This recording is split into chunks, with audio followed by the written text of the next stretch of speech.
Bonsoir, les informations brèves pour ce lundi 4 novembre, pardon.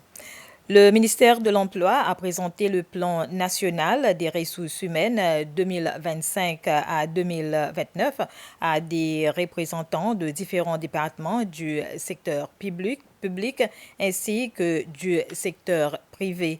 L'objectif était de valider et de faire le point de manière constructive sur les interventions nationales en matière de planification de ressources humaines, de remettre en question le statu quo et de proposer des actions innovantes pour que les aspirations de chacun soient satisfaites.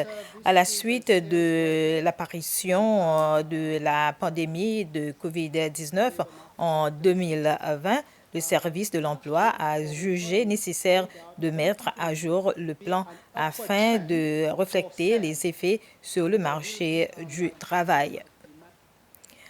Le dirigeant du parti LDS, Wavell Ramkalawan, a promis à tous les Seychellois de continuer à œuvrer pour le bien-être de tous et de s'assurer que les Seychelles demeurent pour tous ses enfants.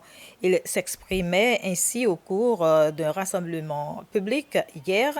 Le parti LDS avait organisé un cortège de véhicules et de motos et un rassemblement de sa victoire de 4 ans au pouvoir.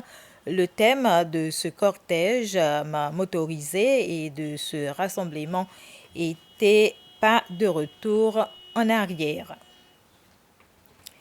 Des entités gouvernementales travaillant dans le secteur financier ainsi que d'autres luttant contre les crimes financiers se retrouvaient pendant cette semaine pour renforcer leur capacité en matière de vérification fiscale. La formation est assurée par une organisation internationale, les contrôleurs des impôts sans frontières. Depuis aujourd'hui jusqu'à jeudi, des experts étrangers et des institutions locales rechercheront ensemble des solutions dont le pays a besoin afin de lutter contre les non-paiements des impôts. Un ingénieur australien a partagé ses connaissances en impression 3D avec des étudiants et enseignants de l'Université des Seychelles et de l'Institut séchellois de technologie lors d'un atelier le mercredi dernier.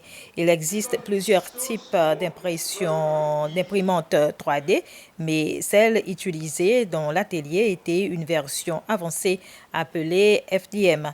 L'ingénieur australien Adam Barry affirme que les Seychelles bénéficieront de l'impression 3D et qu'ils n'auront pas à dépendre des grands pays pour divers équipements et ressources. Voilà, c'était les informations. Bref, merci de votre attention.